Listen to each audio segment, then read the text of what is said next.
علیکم ورحمۃ اللہ وبرکاتہ۔ تو ہم ذکر کر رہے تھے حضرت جنید بغدادی رحمۃ اللہ تعالیٰ علیہ کا۔ ہماری اس ویڈیو کو دیکھنے کے لیے ہمارے یوٹیوب چینل کو سبسکرائب کیجیے، ابو الحسان عامر قادری کے نام سے ہے، اور اس کو شیئر بھی کیجیے، اچھے اچھے کمنٹس بھی کیجیے، کیونکہ ہماری جو ویڈیوز ہوتی ہے وہ اسلامی ہوتی ہے، معلومات، اصلاحی بیان، تو لہذا علم کی باتوں کو لوگوں تک پہنچانا، اچھی باتوں کو لوگوں تک پہنچانا، یہ بھی صدقہ جاریہ ہے، تو آپ کو بھی اس کی نیکی ملے گی، اس کا اجر ملے گا۔ تو ہم شروع کرتے ہیں اسی واقعے کو دوبارہ جہاں سے ہم نے چھوڑا تھا کہ جنید بغدادی رحمۃ اللہ تعالیٰ علیہ اتنے بڑے پائے کے بزرگ، اتنے بڑے ولی کیسے بنے؟ تو وہ پہلے بہت بڑے پہلوان تھے، ذکر کیا تھا۔ تو ایک بار ایسا ہوا کہ ایک شخص، ایک بزرگ، خفیف سے، کمزور سے، لاغر سے، جسمانی طور پہ بادشاہ کے پاس آئے اور کہنے لگے کہ آپ پہلوانی کرواتے ہیں، کشتی کرواتے ہیں، اور جو جیت جاتا ہے اسے انعام و اکرام سے نوازتے ہیں، لہذا میں پہلوانی کرنا چاہتا ہوں۔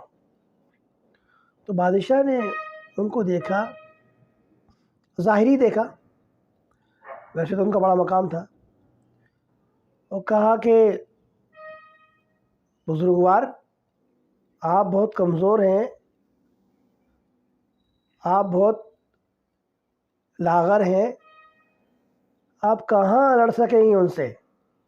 وہ ایسے ماہر پہلوان ہیں، پہلوانی میں اتنے ماہر ہیں کہ ان کو آج تک کوئی ہرا نہیں سکا۔ پورے عراق میں، پورے بغداد میں ان کا شہرہ چرچا ہے، ہم انہیں مقابلے میں اتارتے ہیں، وہ ہماری جانب سے کھیلتے ہیں، تو آپ تو ایک اشارے میں گر جائیں گے، آپ ضد نہ کریں، آپ چلے جائیں۔ تو انہوں نے کہا نہیں، مجھے لڑنا ہے، مجھے مقابلہ کرنا ہے۔ بادشاہ نے بہت سمجھایا، آپ کے وزیروں نے بہت سمجھایا، لوگوں نے بھی بہت سمجھایا کہ حضرت آپ کمزور سے ہیں، آپ خفیف ہیں، اتنی طاقت قوت نہیں ہے آپ کے پاس جسمانی طور پہ کہ آپ لڑ سکیں ان سے، آپ چلے جائیں واپس۔ نہیں مانے، اڑ گئے وہ۔ جب وہ اڑ گئے تو بادشاہ بھی مجبور ہو گیا، کہا بھئی ان کی بات رکھ لی جائے، ورنہ لوگ بولیں گے دیکھیں منع کر دیا، انکار کر دیا۔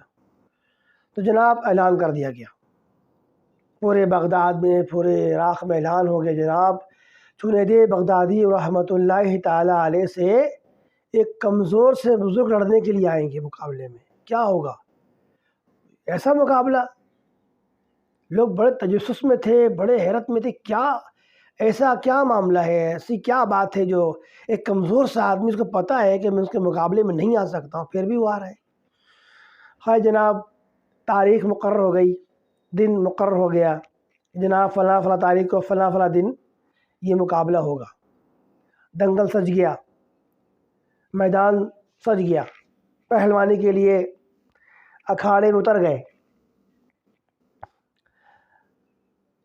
اور بزرگ بھی آ گئے، اور جنید بغدادی رحمۃ اللہ تعالیٰ علیہ تشریف لے آئے۔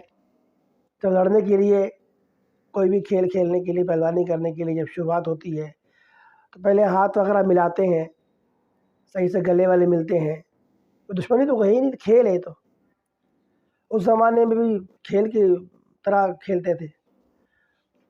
تو جیسے ہی آپ نے اپنے پیروں پہ ہاتھ مارا کہ آ جاؤ لڑنے کے لیے، ہاتھ ملایا، تو بزرگ قریب آئے، اور آنے کے بعد ان کے کان میں کہا،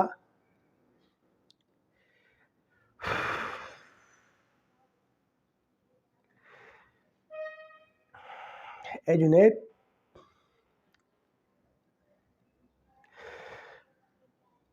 میں تمہارے مقابلے کا تو نہیں ہوں،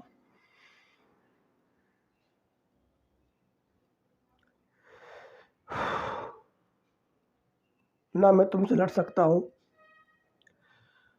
تمہاری ایک ضرب سے میں نیچے گر جاؤں گا، میں سید ہوں،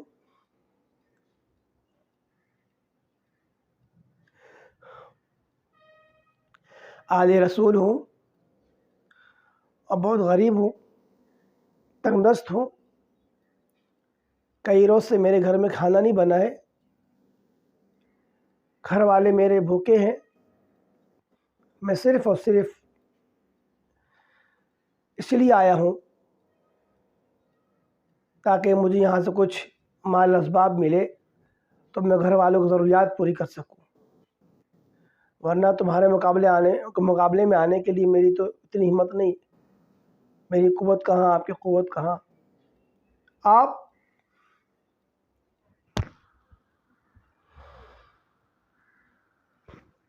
صرف میری خاطر ہار جائیے، اللہ رب العالمین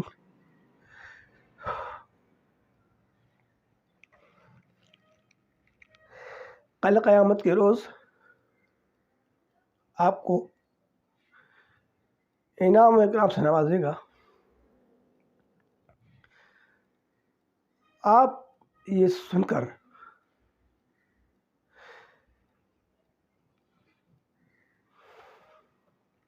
ایک دم سختے میں آ گئے،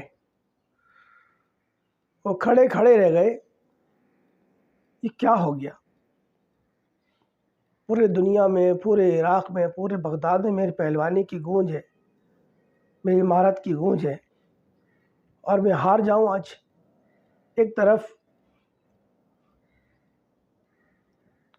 دنیاوی ہار ہے، ایک طرف اخروی جیت ہے۔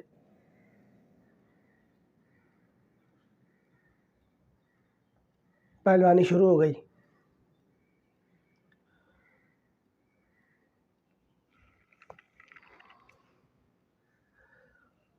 جناب مقابلہ شروع ہو گیا، اور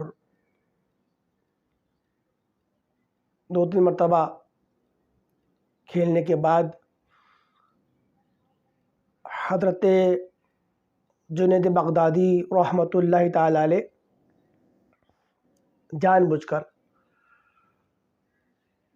نیچے گر گئے۔ جب آپ گرے تو پورا کہرام مچ گیا، شور و غل ہو گیا، یہ کیا ہو گیا؟ اتنے بڑے پہلوان کہ آج تک کسی سے ہارے نہیں ہیں، اور یہ گر گئے، ہار گئے اتنے کمزور سے آدمی سے۔ بادشاہ ماننے کو تیار نہیں، بادشاہ نے کہا نہیں، یہ کھیل دوبارہ ہوگا۔ اور بڑی آزمائش پڑ گئے آپ، کھیل دوبارہ کروایا گیا، مقابلہ دوبارہ کروایا گیا، آپ پھر دوبارہ وہ آواز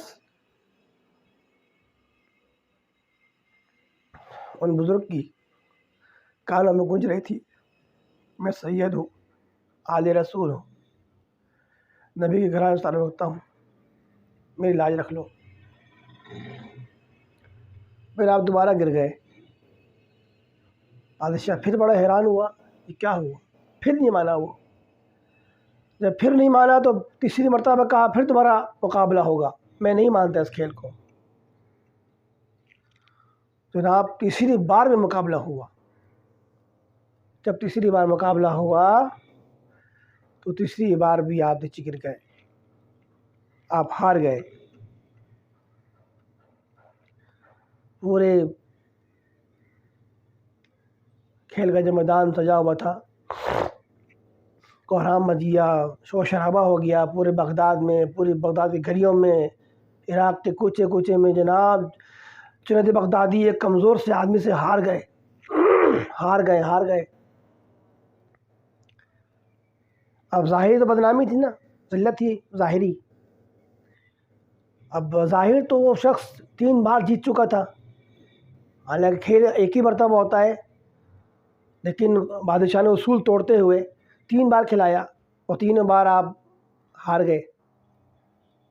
تو پھر بادشاہ نے بالآخر مجبوراً، اب وہ جیت چکے تھے بزرگ، انہیں تو انعام اکرام دینا تھا، پھر ان کو بلایا، جو بھی ان کو انعام اکرام دینا تھا، پیسے دینے تھے، جو کچھ بھی دینا تھا دیا، دے کے فارغ کیا، وہ چلے گئے۔ اب ان کو بلایا بادشاہ نے اے جنید بغدادی علیہ الرحمہ کیا ہوا، ایسی کیا بات ہو گئی کہ تم ہار گئے؟ تو حضرت جنید بغدادی رحمت اللہ تعالی علیہ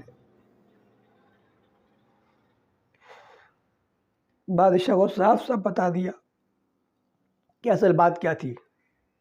اصل بات یہ تھی، بادشاہ بھی بڑا حیران ہوا، بڑا متعجب ہوا اور کہنے لگا بڑی بات ہے، سب سے بڑی پہلوانی تو یہی ہے جو تم نے ابھی کی ہے، اور سب سے بڑی بہادری تو یہی ہے جو ابھی تم نے دکھائی ہے، لہذا تم کو مبارک ہو۔ پھر اس کے بعد حضرت جنید بغدادی علیہ الرحمہ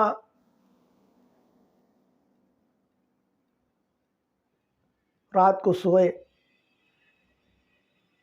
ان کی قسمت کا ستارہ انگڑائی لے کر جاگ اٹھا، نصیب کھل گیا۔ میرے آقا مدینے والے مصطفیٰ صلی اللہ تعالیٰ علیہ وآلہ وسلم ان کی خواب میں تشریف لائے اور فرمایا جنید، تم نے میری اولاد کے ساتھ جو سلوک کیا ہے ہم بھی تمہارے ساتھ وہی سلوک کریں گے، لہذا تمہیں اللہ رب العالمین نے بڑا مقام دیا ہے، بڑا مرتبہ دیا ہے۔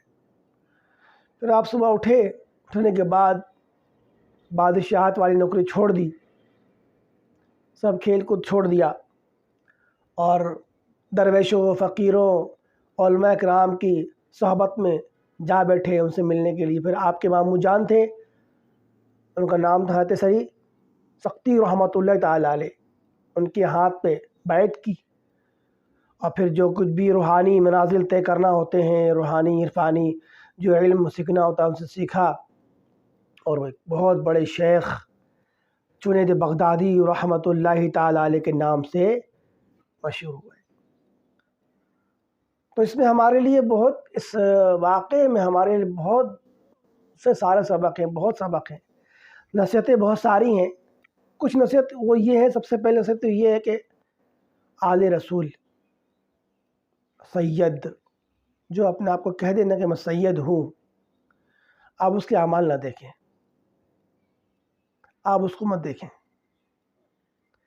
اب اس نے اپنی زبان سے کہہ دیا کہ میں سید ہوں، بس جو ادب احترام سید کا ہوتا ہے آپ اس کا ادب احترام کریں، وہ بڑا مقام ہوتا ہے سیدوں کا۔ تو لہٰذا جو شخص، کچھ عام لوگ ہوتے ہیں جو سیدوں کے نام پر بھی جو ہے نا تمسخر کرتے ہیں اور نہیں مانتے کہ ہم سید نہیں مانتے تم کو۔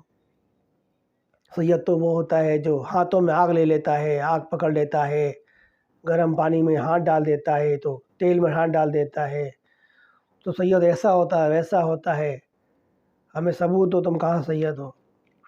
تو اس طرح کے معاملات میں بالکل نہ الجھیے، جو کہہ دے اگر میں سید ہوں سید ہوں، وہ اپنی جگہ پر، اگر نہیں بھی ہوگا تو وہ قیامت کے دن وہ اپنا اعمال کا جواب دے خود ہوگا، لیکن اگر اس نے کہہ دیا کہ ہم سید ہیں تو ہم پر لازم ہے کہ اس کا ادب احترام کریں، اس کے ساتھ اچھا سلوک کریں، اس نے سلوک سے پیش آئیں۔ اور دیکھیں کہ اللہ والے پہلے کے لوگ بھی سیدوں کا کتنا احترام کرتے تھے، کتنا ادب کرتے تھے، کہ سید لفظ کے نام پر اپنی زندگی بھر کی کما پونجی جتنی تھی بہادری والی، نام جو تھا سب لٹا دیا، اور پھر اللہ رب العالمین نے ان کو ضائع نہیں کیا، کتنا بڑا، کتنا اعلیٰ مقام عطا فرمایا ان کو۔ حضرت جنید بغدادی رحمۃ اللہ تعالیٰ علیہ، اللہ رب العالمین ہم تمام مسلمانوں کو ان کے نقش قدم پر چلنے کی توفیق عطا فرمائے، آمین ثم آمین یا رب العالمین۔ السلام علیکم ورحمۃ اللہ وبرکاتہ۔